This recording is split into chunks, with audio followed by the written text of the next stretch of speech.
नमस्कार दोस्तों, DD red के एक और रिएक्शन वीडियो में आप सभी का स्वागत है। मैं हूं आलोक। तो आज जो वीडियो मैं लेकर आया हूं आपके लिए और जिस वीडियो पर मैं रिएक्शन देने जा रहा हूं वो वीडियो है सना अमजद का।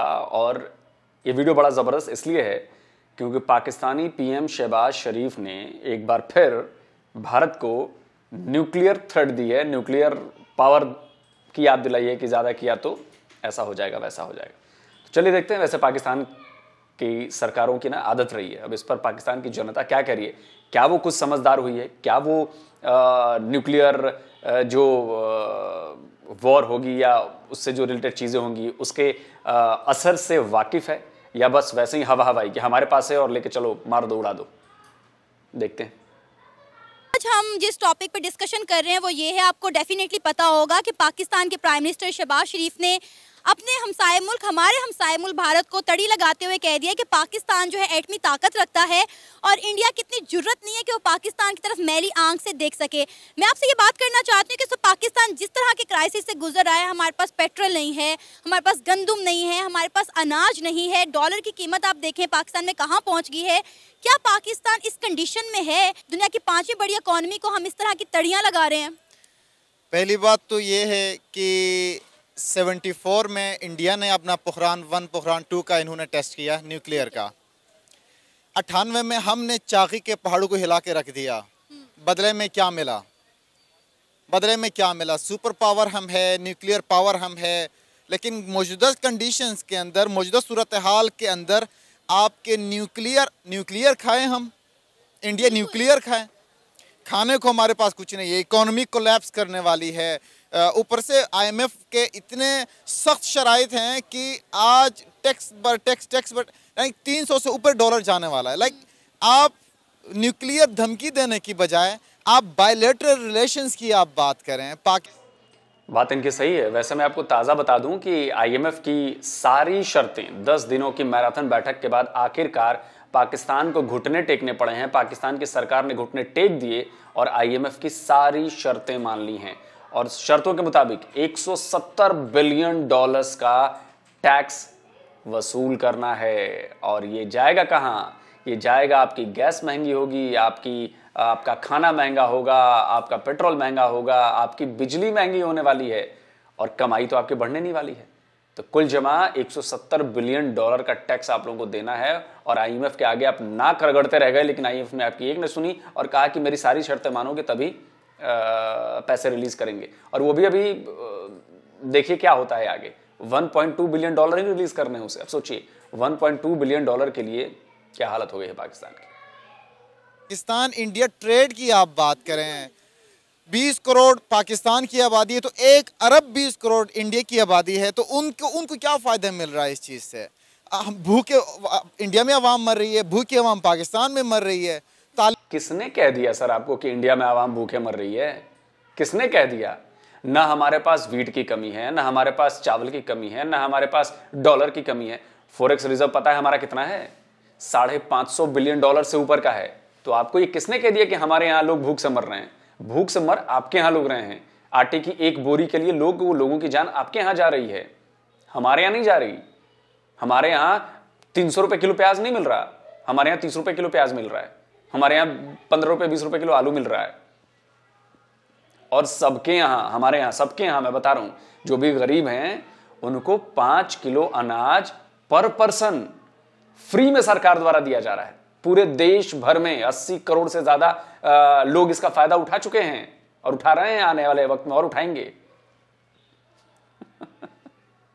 तालीम का निज़ाम हमारा बिल्कुल तबाहाल हो चुका, रोडों का निज़ाम वो दरहम बरहम हो चुका हुआ है, सोर्स ऑफ इनकम जनरेट हो नहीं रहा, जॉब्स क्रिएट हो नहीं रही है पाकिस्तान में, लोग फैमिलीज मिल के खुदकुशियाँ कर रही हैं। तो आप न्यूक्लियर पावर की धमकी देने की बजाय मिल बैठ के टेबल टॉक करें। और उन्होंने बात की है कश्मीर डे पर, राइट? जी बिल्कुल, कश्मीर डे पर। हाँ, अब जब कश्मीर डे पे आप बात करें और न्यूक्लियर पावर की आप बात करते हैं तो यार टेबल टॉक रिलेशंस बिल्ड करने के लिए जब टेबल टॉक पे बात आ जाए तो आप अच्छी बात करें।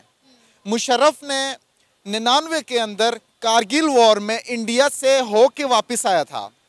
उसके बाद इंडियन प्राइम मिनिस्टर से मुलाकात हुई तो सहाफ़ी ने सवाल किया, क्या आपने जिक्र किया इंडियन प्राइम मिनिस्टर से कि मैं आपकी सरजमीन पे आया था? तो उनके बेहतरीन जवाब था कि जब टेबल टॉक की बात आए ना, तो जो आपने सीना तान के नहीं बताना कि मैंने ये किया हुआ है, आप स्मूथली बात करते हैं, टेबल टॉक रिलेशंस की आप बात करते हैं। तो सेम पाकिस्तान के अंदर जब कश्मीर डे पे आप बात करें तो आपकी कोशिश होनी चाहिए, तो आप बात करें आर्टिकल 370 की।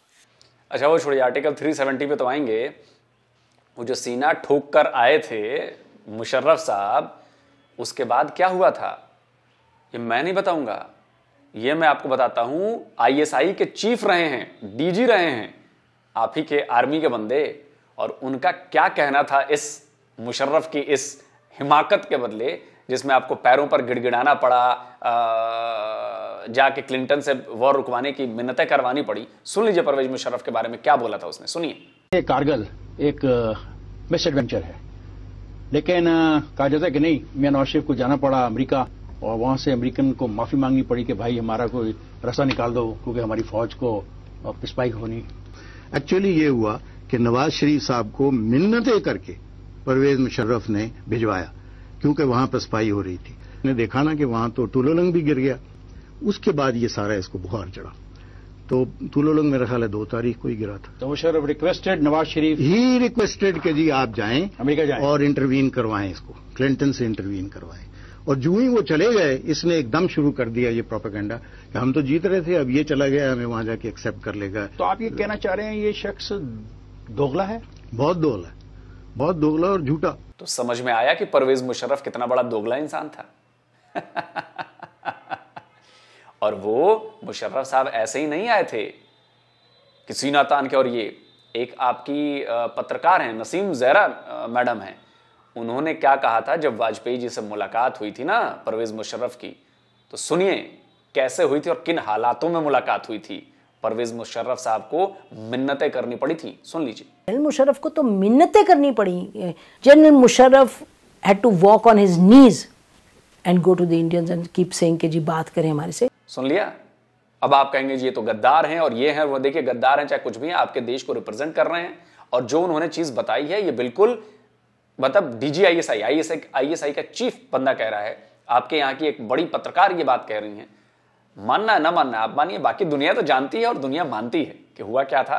और उस सीना तान के जो आए थे हमारी जमीन पे, उसके बाद क्या हश्र हुआ पाकिस्तान का, जिसका खामियाजा आज तक भुगत रहा है पाकिस्तान। और उसी का नतीजा है कि आज आप आटे की एक बोरी के लिए जान जा रही है। आर्टिकल 35 की एब्रोगेशन की आप बात करें, उन्होंने इंप्लीमेंट किया, आप कहें कि इससे ये मसले आ रहे हैं, आप एब्रोगेट करें, आप उस तरमीम लेके आए, आप इसकी बात करें। न्यूक्लियर का धमकी देना सरासर not the right decision, being the prime minister of Pakistan. Shahbaz Sharif को ये हरकत नहीं करनी चाहिए। अगर हम न्यूक्लियर वेपन की बात करें जिसकी तड़ियां और धमकियां हम उन्हें दे रहे हैं, आपको याद होगा कुछ अर्सा पहले, कुछ दिन पहले की बात है कि हम इसे बेच रहे थे ताकि हम मुआशी बहरान से निकल सकें। हम सऊदिया को इसको बेचने की बातें कर रहे थे। खबरें हर तरफ गर्दिश कर रही थी कि हमने इसको सेल आउट करना है, लेकिन एंड ऑफ द डे इसका फायदा क्या है? आपने बनाए रखा, एक पावर आ गई, ताकत आ गई, अब उसको अपने पास रखें। फर्दर आपके पाकिस्तान की बेहतरी के लिए आप काम करें, पाकिस्तान की इकोनॉमी के लिए आप काम करें, पाकिस्तान में जो बदले की सियासत है उससे बाहर निकल के आप काम करें। फिर ही जाके इंडिया भी आपसे इम्प्रेस होगा कि यार देखें इतनी 20 करोड़ की आबादी है और इतनी डेवलपमेंट है, आपका मुल्क की जो सूरत हाल है वो तब्दील हो रही है, लोग AI की तरफ जा रहे हैं। और हमारे मुल्क के अंदर आज भी वही पुराना घिसा पिटा निज़ाम है जिसको लेके हम एक न्यूक्लियर पावर माइनस करेंगे तो फिर हमारा वजूद ही ख़त्म हो जाता है। मतलब आज हम ये करें कि आज न्यूक्लियर पावर है तो हम इसको धमकी दे दें, ये तो होता ही नहीं है। पावर है अपने पास रखे, उसको ज़ाया नहीं करना, लेकिन उसका धमकी देना अल्टीमेट वाहिद एंड हमारे पास यही है जिसकी वजह से कोई दुनिया की कोई भी मुल्क मैली आंख से हमारी तरफ देख नहीं सकता। Only reason we have this power, लेकिन आप अल्टीमेट पावर को यूज नहीं कर सकते हैं इन दिस करंट सिचुएशंस। आपने बड़ी बेहतरीन बात की कि ये वक्त नहीं है कि हम इस तरह की तड़ियां, इस तरह की धमकियां जो है इंडिया को लगाएं। हमें उनके साथ अपनी ट्रेड खोलनी चाहिए, अपने ताल्लुकात में बेहतरी लानी चाहिए। अब आप देखें कि तुर्किया में जिस तरह से अर्थक्वेक आया है, इंडिया सबसे आगे बढ़ चढ़कर उनकी हेल्प कर रहा है और तुर्की जो है सरेआम उनके गवर्नमेंट जो है उनका शुक्रिया अदा कर रही है और इंडिया मजीद हेल्प भेज रहा है। जिस कंट्री पर बुरा वक्त आया, इंडिया ने बढ़ चढ़कर उस कंट्री की मदद की, सिवाय पाकिस्तान के। पाकिस्तान पर कितने क्राइसिस आए हुए हैं, इंडिया ने एक दफ़ा भी पाकिस्तान की ना तो मदद करने का सोचा और ना ही कहा अगर इंडिया के टर्म्स हमारे साथ अच्छे होते तो डेफिनेटली इंडिया पाकिस्तान की भी हेल्प करता। हमने तो भाई चलती चलाती ट्रेड भी बंद कर दी उनके साथ। पाकिस्तान ने हमेशा से पीस टॉक के लिए 2 कदम आगे बढ़ के उन्होंने बात की है। मैं बात करूं आपकी इंडिया के अंदर जब वो ऑक्सीजन की कमी हुई तो वहाँ पे लाशों को जलाने का एक उनका सिस्टम है, तो वहाँ पे कुछ सिचुएशन इस तरह आ गई कि पाकिस्तान से अब्दुल सत्तार ईदी ट्रस्ट ने कहा कि आप पाकिस्तानी गवर्नमेंट को आप इजाज़त दें, हम इंडिया में जाके अपने हमसाया मुल्क की मदद कर सकें। ठीक है। इसके अलावा हमने जब मौका हमें मिला है, हमने हमेशा से हमने बात की कि हम पीस टॉक पे बात करें, पीस टॉक पे बात करें। और करंट सिचुएशंस के अंदर शहबाज शरीफ की ये पीस टॉक की बजाय न्यूक्लियर टॉक की बात करें तो 2 न्यूक्लियर जब टक्कर हो जाए ना तो पूरी दुनिया नीस्त नाबूद हो जाती है। पहली बात कि भारत अपने आप सब करने में सक्षम है। दूसरी बात जो आप कहते हैं कि हर बार आपने 2 कदम आगे बढ़ाया, हर बार हमने 2 कदम आगे बढ़ाया, आपने नहीं बढ़ाया। आपने हम पर 4 बार जंग थोपी है। इंडिया ने किसी भी जंग की पहल नहीं की है, और ये मैं नहीं कहता हूं, ये आपके पाकिस्तानी एयरफोर्स के चीफ रह चुके हैं एयर मार्शल असगर खान, उनकी जबानी है। इतने बड़े एयरफोर्स का ऑफिसर ने कहा था कि भाई हर बार चारों जंग हमने शुरू की है। कश्मीर बनेगा पाकिस्तान, उसके ऊपर हमने 3 जंगें लड़ी हैं। तीनों जंगें पाकिस्तान ने शुरू की थी और इसमें तो कोई शक ही नहीं। सन 47 की, सन 65 की, सन 99 की, कोई इससे इख्तलाफ भी नहीं कर सकता कि हमने ये दानिशतन शुरू की थी। तो जंग हमने शुरू की थी, 5-6 दफा बोला हूं, हमने हर जंग हमने शुरू की। क्यों ऐसा हम क्यों करते हैं? ऐसा करके हमें क्या मिलता है? बाद में तो हम पशेमान होते हैं, बाद में निजामत हमें ही होती है। लोग रिएक्ट नहीं करते। मैं हिंदुस्तान की हिमायत नहीं कर रहा, मैंने अर्ज किया ना ये बिल्कुल गलत है। 60-65 बरस में उनने कोई हमला नहीं किया हम पे, हमने किया पहल। सुन लिया आपने? तो ये मत कहिए कि दोस्ती का हाथ आपने बढ़ाया। आपने हर बार दुश्मनी का हाथ बढ़ाया है, दोस्ती का हाथ हमने बढ़ाया है। अटल बिहारी वाजपेयी अमन की आशा की बस लेकर गए थे लाहौर, उसके बदले में हमें करगिल मिला। पीएम मोदी नवाज शरीफ के यहाँ कोई फंक्शन था, बिना किसी दौरे के वहां पहुंच गए, उसके बदले हमें पठानकोट मिला, हमें उरी मिला। भूल जाए हम? मुंबई अटैक भूल जाए हम? कब आगे बढ़ाया भैया आपने दोस्ती का हाथ? कब बढ़ाया? सिर्फ बातें बड़ी बड़ी करा लीजिए। और ये कहते हैं कि पूरी दुनिया न्यूक्लियर उससे तबाह हो जाएगी। जी पूरी दुनिया तबाह नहीं होगी, इस भरोसे में मत रहिए आप कि पूरी दुनिया तबाह हो जाएगी। तबाह सिर्फ एक मुल्क होगा और वो है पाकिस्तान। और ये भी मैं नहीं कह रहा, ये भी कोई इंडियन नहीं कह रहा, ये भी पाकिस्तान की सेना के अफसर और वहां के जो बुद्धिजीवी हैं, इंटेलेक्चुअल लोग हैं, वही कह रहे हैं। सुन लीजिए। ये जो अनपढ़ों का टोला यहां फिरता है ना, बड़ा एटमी जंग और ये सजा के रखा हुआ है और ये डेकोरेशन पीस है, इन चाहलों ने पढ़ा ही नहीं किया एटम बम होता क्या है। अब 1 अरब से ज्यादा की पॉपुलेशन है, हम है 17 करोड़। सोच लें कि हिंदुस्तान और पाकिस्तान के दरमियान एटमी जंग हो जाती है, आपका 18 करोड़ गया, आपने 4 गुना ज्यादा बर्बाद कर दिया। कितना? 80 करोड़। वो फिर 20 करोड़ का मुल्क है। कोई होश के नाखून लें, ये पागलों का इधर एक हजूम है, ये एक अजीब तरह का कन्वीन। ये वाहिद कौम है जो अपनी बर्बादी की खबरों का जश्न मनाती है। This is absolutely ridiculous. What do we mean by that? Some madman sitting there will press the button and you'll have nuclear war. and 1 or 2 bombs in Pakistan will finish Pakistan, but won't destroy India. We have no need for this weapon. And if we use it, we'll destroy Pakistan. It's not at all necessary. We have no nuclear threat. This stupid idea of we are nuclear power. Who are you going to use your nuclear weapons against? If you use one, you will get destroyed. तो ये जो पाकिस्तानियों ने सोच रखा है कि जी पूरी दुनिया तबाह हो जाएगी, भारत को हम तबाह कर देंगे, देखिए भारत तब भी बचा रहेगा, लेकिन गायब होगा नक्शे से सिर्फ एक और मुल्क, सिर्फ और सिर्फ पाकिस्तान। मैंने नहीं कहा है, ये आप ही के यहाँ के लोग कह रहे हैं, तो ये मत कहिएगा कि मैं बड़ा चढ़ाकर बोल रहा हूं, सबूत दे दिया है मैंने। चलिए आगे देखते हैं।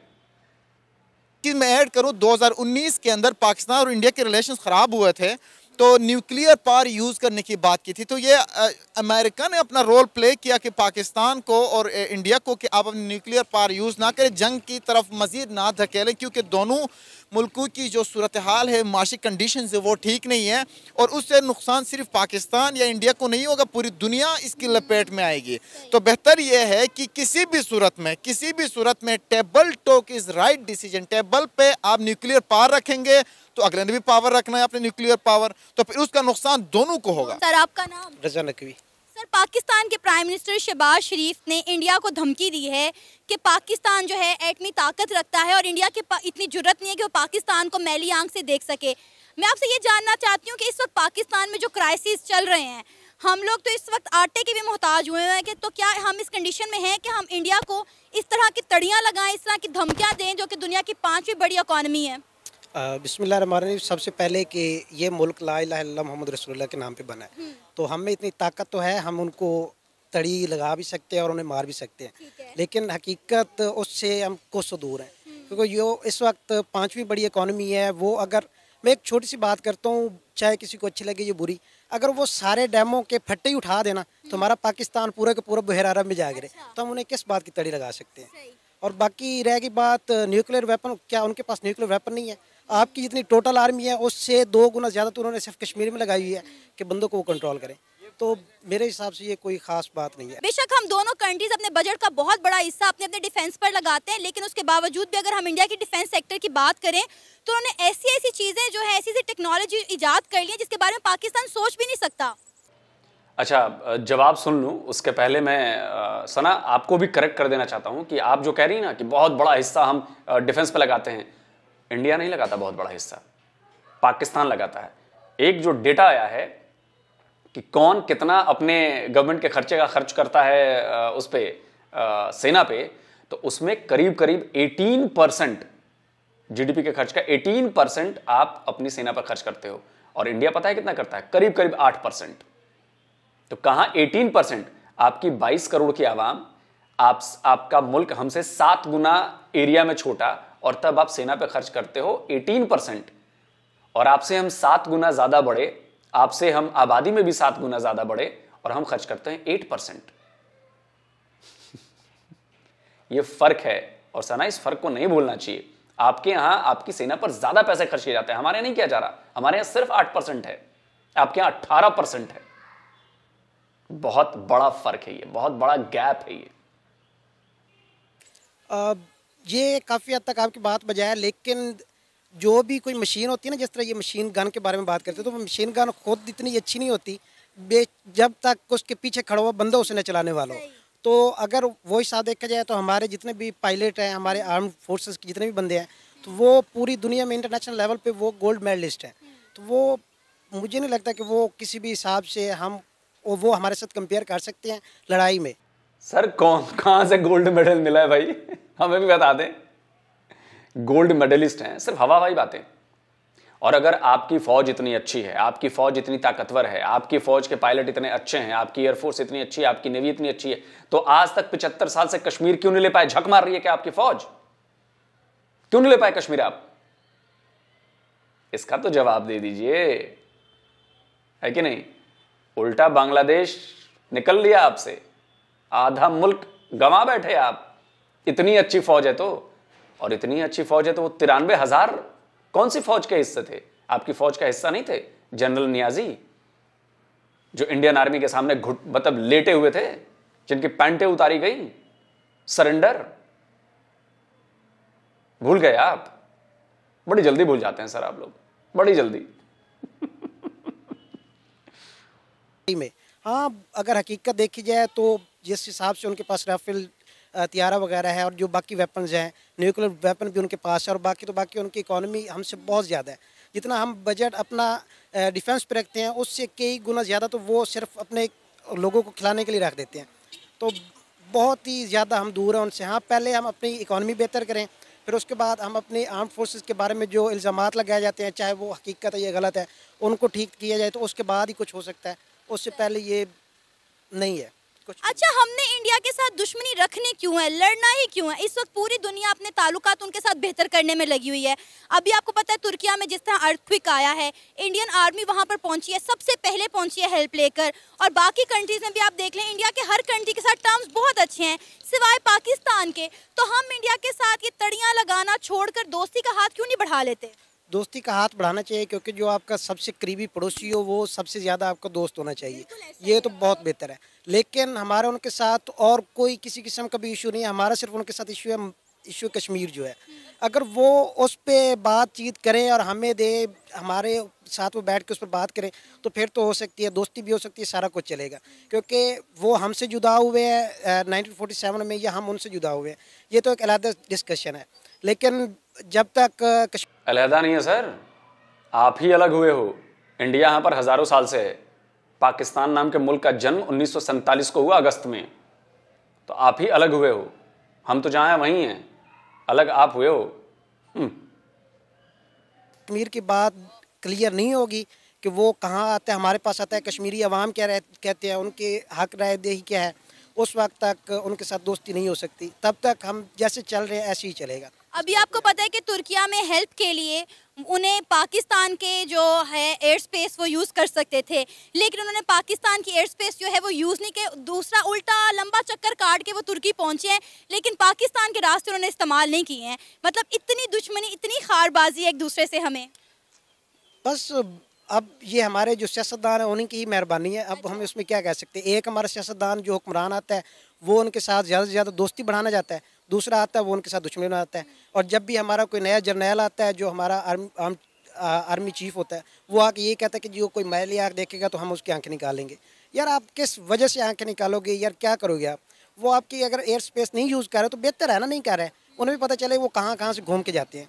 ये चाइना हमारे आगे पीछे घूम फिर रहा है, क्यों आ रहा है? सभी को पता है कि वो सी पैक मनसूबे की वजह से आगे पीछे घूम फिर रहा है। बस ठीक है, लेकिन यह है कि जब तक आप अपने आप को बेहतर नहीं करेंगे, आपके सियासतदान बेहतर नहीं होंगे, आपके आर्म फोर्सेस के जो हायर ऑफिशियल्स हैं वो ठीक नहीं होंगे, उस वक्त तक कुछ भी नहीं कर सकते आप। अच्छा, हमने तो मोस्टली ये कहते हुए लोगों को सुना है कि शरीफ फैमिली जो है वो मोदी की यार है। ये तो मोदी को आगे से तड़ियाँ लगा रहे हैं, तो फिर इनमें याराना कैसे हुआ? यारों को तो आप तड़ियाँ नहीं लगाते ना। बुजुर्गों की एक कहावत है कि अल्लाह ताला ने दो कान दिए हैं, एक से सुनो दूसरे से निकालो। तो ये जो होते हैं ना, ये जो सियासतदान होते हैं, ख़ास तौर पे ये शरीफ फैमिली है, इस तरह के जो सियासतदान होते हैं ना, उन्होंने एक रखा होता है, एक हाथ मारने के लिए और एक दिखाने के लिए।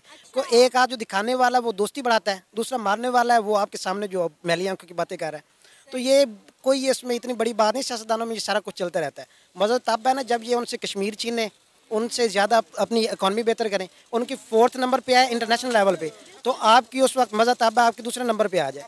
फिर तो मैं देखता हूँ ना कि आप किस तरह अपनी की हुई बातें पूरी करते हैं। अभी तक तो आपके पास ये हालत है कि अवाम के पास खाने को एक नवाला तक नहीं है, और आप ये अल्फाज इस्तेमाल कर रहे हैं। अफसोस, सद अफसोस। बहुत अच्छी बात की आपने कि ये जो है ना, ये हथियारों की जंग नहीं है, ये इकॉनमी की जंग है। अगर आपने इंडिया को नीचे दिखाना है तो अपनी इकॉनमी ऊपर लेकर आए ना। आप दूर दूर से जो है वो बस हवाई फायर किए जा रहे हैं।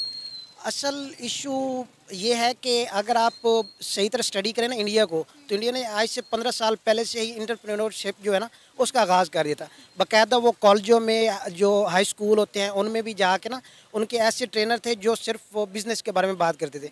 अब आप अगर इंडिया में जाएंगे तो एक उनका बड़ा अच्छा एक प्रोग्राम भी चलता है, मैं कभी कभार देख लेता हूँ, तो वो उसमें यही होता है कि वो बिज़नेस बनाने का तरीका, आगे बढ़ाने का तरीका बताते हैं। तो वहाँ पे जिस घर को भी आप देखेंगे ना, हर घर में एक आध कोई जॉब होल्डर होगा तो होगा। मोस्टली बंदे जॉब छोड़ के अपना बिज़नेस कर रहे होंगे। तो इकॉनमी आपके बढ़ाने के पीछे मेन जो काम है वो है बिज़नेस। लेकिन हम, अफसोस ये है कि हम मास्टर करते हैं, ये PhD करते हैं, तो सोचते ये हैं कि हमें एक अच्छी जॉब मिल जाएगी, तो रहना तो हमने फिर। वैसे मैं आपको बता दूं कि इकॉनमी बढ़ाने के लिए हमारे पास एग्रीकल्चर पर भी हमने बहुत ज़्यादा काम किया है। एग्रीकल्चर पर काम किया है, सर्विस सेक्टर पर। IT जो है वो सर्विस सेक्टर है ना, वहाँ पे लोग नौकरियाँ कर रहे हैं। इतनी बड़ी बड़ी कंपनीज हैं, वहाँ पे लोग सर्विस दे रहे हैं अपनी, हम दुनिया भर को सर्विसेज दे रहे हैं। तो सिर्फ ये कहना कि जी सिर्फ बिजनेस करके इकॉनमी बढ़ा देता, तो ऐसे सारे बिजनेस ही कर लें और इकॉनमी सबकी अच्छी हो जाए। रहना तो हमने फिर भी नौकरी है, तो इकॉनमी बेहतर जब होगी तब जाके हम उनके साथ मुकाबला कर सकते, अदरवाइज कोई इसके पीछे सरासर झूठ है और कुछ भी नहीं। आपका नाम? हसीब। सर, पाकिस्तान के प्राइम मिनिस्टर शहबाज शरीफ ने इंडिया को तड़ी लगा दी है। उन्होंने कहा है कि जी हम लोग एटमी ताकत रखते हैं और इंडिया की इतनी जुर्रत नहीं है कि वो हमारी तरफ मैली आंख से देखे। तो क्या कहेंगे कि इस वक्त पाकिस्तान में जो डिफरेंट क्राइसिस चल रहे हैं, जो हमारा बदतरीन मुआशी बहरान का वक्त गुजर रहा है, क्या हम इस कंडीशन में हैं कि हम इंडिया को, जो दुनिया की 5वीं बड़ी इकॉनमी है, हम उससे पंगे ले रहे हैं, बिला वजह उन्हें तड़ियाँ लगा रहे हैं? देखें, सबसे पहले तो हमारा ना उनके साथ कोई कंपैरिजन नहीं है। वो उनकी फ़ौज बहुत ज़्यादा है, 14 लाख के करीब है मेरे ख्याल से, और हमारी 5 लाख समथिंग है, और रिजर्व मिला के तो मेरे ख्याल 7 लाख समथिंग बनती है। ठीक है, और एटमी पावर तो हैं, वो एक अलग बात है, लेकिन अभी हमारी इतनी पसली नहीं है कि हम लड़ सकें। और इंडिया का defence sector, defence system Pakistan से बहुत बड़ा है। हाँ, ये वही तो मैं कह रहा हूँ ना कि उनके पास वेपन्स भी ज़्यादा हैं, फ़ौज भी ज़्यादा है, तो ये, लेकिन समहाउ के हमारे पास वो एटमी बम भी है, तो इस वजह से खैर वो कोई ज़्यादा बड़ा मसला नहीं है। अगर जंग होती है तो फिर मुकम्मल तबाही, अगर एक तरफ से चलता है तो फिर दोनों तरफ से चलेगा ना, जाहिर सी बात है।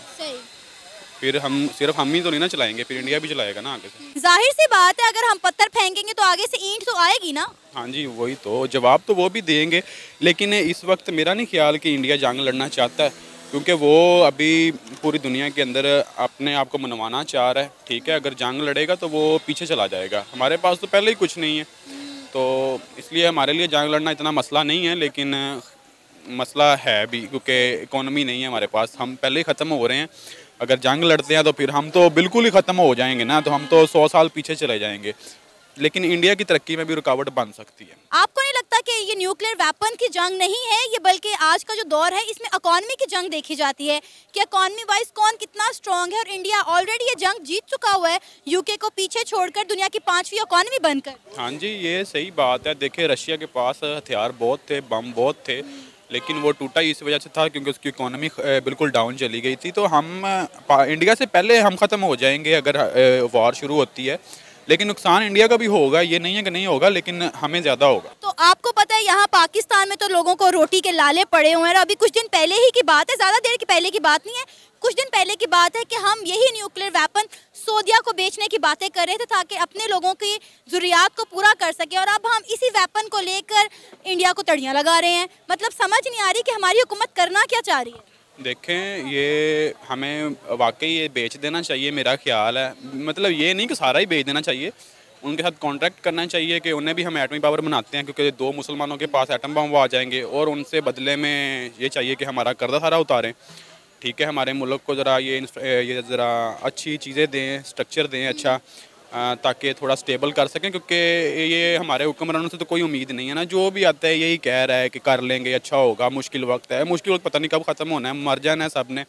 छोटे छोटे थे तब से सुन रहे हैं कि मुश्किल वक्त आ रहा है, मुश्किल वक्त है, गुजर जाएगा। अभी मुश्किल वक्त से गुजर रहे हैं, पता नहीं ये सही कब होना है। तो ये इन्होंने कुछ नहीं करना, इन्होंने कभी शॉपिंग नहीं की होगी जाके बाज़ार में। ठीक है, ना इन्हें पता होगा कि कौन सी चीज़ कितने में मिल रही है। ये किसी से भी पूछ लें, बेशक इमरान खान है, बेशक नवाज शरीफ है, बेशक शहबाज शरीफ है, कोई भी है, इन्हें पता ही नहीं होगा कितने की होती है बाज़ार में।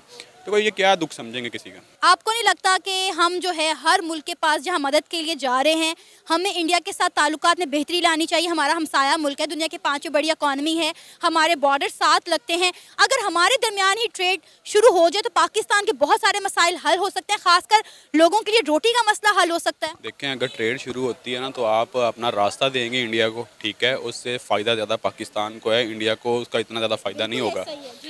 और अगर हम रास्ता देते हैं तो हम उस पर ऊपर टैक्स लगाएंगे बहुत ज़्यादा। ठीक है, हमारे लोगों को रोज़गार मिलेगा, जब यहाँ से वो गुजरेंगे उन्हें रास्ता मिलेगा, तो ये एक अच्छी चीज़ है। लेकिन वो एक मसला कश्मीर भी अंदर है ना, तो उसके ऊपर भी एक डेडलॉक है।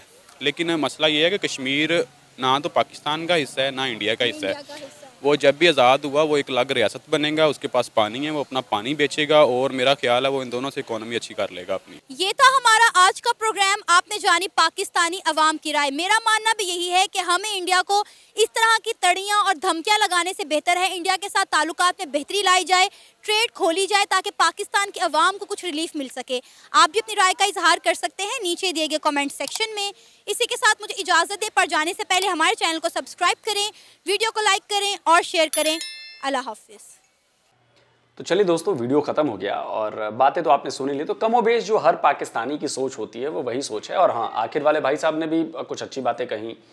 कश्मीर को लेकर जो उन्होंने कहा, तो खैर उनकी भी मजबूरी है, बेचारे क्या करेंगे, कुछ ना कुछ तो कहेंगे। वो जानते हैं कि कश्मीर जो है वो भारत का अभिन्न और अटूट अंग है और वो कोई जुदा कर नहीं सकता वहाँ से। और वहाँ पर जिस तरह से हम डेवलपमेंट के काम कर रहे हैं, जिस तरह से अब लोगों को, कश्मीर के युवाओं को, बाकी लोगों को समझ में आ गया है कि बॉस अभी 75 साल से पाकिस्तान नाम का चूरन हम खा रहे थे, जिससे दिक्कत हो रही थी, अब वो सारी दिक्कतें दूर हो गई हैं। छिटपुट चीज़ें बची हुई हैं जो पाकिस्तान की तरफ से की जा रही हैं, क्योंकि भाई उसकी भी मजबूरी है, वो नहीं तो मुद्दा जिंदा कैसे रखेगा। तो उसकी कोशिश जारी है, लेकिन हम उसका जवाब जो है वो हम डेवलपमेंट से दे रहे हैं। उसका जवाब हम हर घर में बिजली पहुंचा के दे रहे हैं, हर घर में गैस पहुंचा के दे रहे हैं, सड़कें बना कर दे रहे हैं, रोजगार ला कर दे रहे हैं, इन्वेस्टमेंट ला कर दे रहे हैं। और बस ऐसे ही है। तो नेगेटिविटी, प्रोपेगेंडा जितना फैलाना है फैला लीजिए। इंडिया जो अपना काम करना है, और 370 और 35A को हटाकर जो इंडिया ने काम किया है, उसके बाद सूरत बदलती हुई दिख रही है जम्मू कश्मीर की। इसमें किसी को कोई शक नहीं होना चाहिए। और दुनिया भर के लोग देख रहे हैं। तो G20 की मीटिंग्स वहाँ पे होनी है। दुनिया के जो 20 बड़े देश हैं वो देश आएंगे और वो देश देखेंगे कि जम्मू कश्मीर में क्या बदला है पिछले 2019 से, अगर ये 2023 मान लें तो चौथा साल चल रहा है, तो 4 साल में क्या कुछ बदल गया है। और बाकी दुनिया भर में खबरें तो छाई रही ना, जम्मू कश्मीर के स्पोर्ट्स में लड़के, बिजनेसमैन्स, पढ़ाई में बड़े बड़े ऑफिसर्स बन रहे हैं इंडिया में, अलग अलग जैसे बाकी राज्यों के लोग बनते हैं वैसे ही वहाँ के भी लोग बन रहे हैं। तो कुल जमा बात यह है कि पाकिस्तानी प्रोपेगेंडा कश्मीर को लेकर जो है करीब करीब अब बस आखिरी सांसें ले रहा है, उसका दम घुट चुका है, अब कुछ नहीं होना। इनफैक्ट अब तो जो पाकिस्तानियों को पार्ट जम्मू कश्मीर है, जिसे आप आज़ाद कश्मीर बोलते हो, वहाँ के लोगों ने भैया नारे लगाने शुरू कर दिए हैं कि भाई ये हम वापस मिल जाएंगे, हम इंडिया के साथ मिल जाएंगे। तो ये बड़ी बात है। और धीरे धीरे बदलाव इसलिए आ रहा है क्योंकि हम जो चीज़ दे रहे हैं, प्रोवाइड करा रहे हैं, और सिर्फ पानी बेचने से काम नहीं चलता है सर। किसे बेचेंगे पानी? उसके लिए डैम बनाने पड़ते हैं। डैम इंडिया ने बनाए हैं। पाकिस्तान अगर बना लेता तो इतना बड़ा फ्लड की सिचुएशन, ऐसी हालत खराब नहीं होती आपके यहाँ। तो ये चीज़ है। और बाकी ये है कि भाई मैं जाते जाते पीएम मोदी की वो बात याद दिलाना चाहता हूँ जो आप लोग लगातार कहते हो ना कि हमारे पास एटॉमिक पावर है, एटॉमिक पावर है। तो सुन लीजिए भाई पीएम मोदी क्या कहते हैं इस पर जवाब में, सुनिए। वरना आए दिन हमारे पास न्यूक्लियर बटन है, न्यूक्लियर बटन है, न्यूक्लियर, यही कहते थे। हमारे अखबार वाले भी लिखते थे पाकिस्तान के पास भी न्यूक्लियर है। तो हमारे पास क्या है भाई? ये दिवाली के लिए रखा है क्या? तो सुन लिया ना आपने। बाकी मैं आपको वो सुना ही चुका हूं कि अगर एटॉमिक वॉर हो गई तो पाकिस्तान का क्या होगा और इंडिया का क्या हो गया, तो आप जान लिए ना। अब आप भरोसा करिए मत करिए, बाकी हुंकार भरते रहिए कि हम तो एटमी ताकत हैं, एटमी ताकत हैं। तो खाइए, घास खा ही रहे हैं आप। तो जल्दी मिलता हूं एक और नए वीडियो के साथ। नमस्कार, जय हिंद।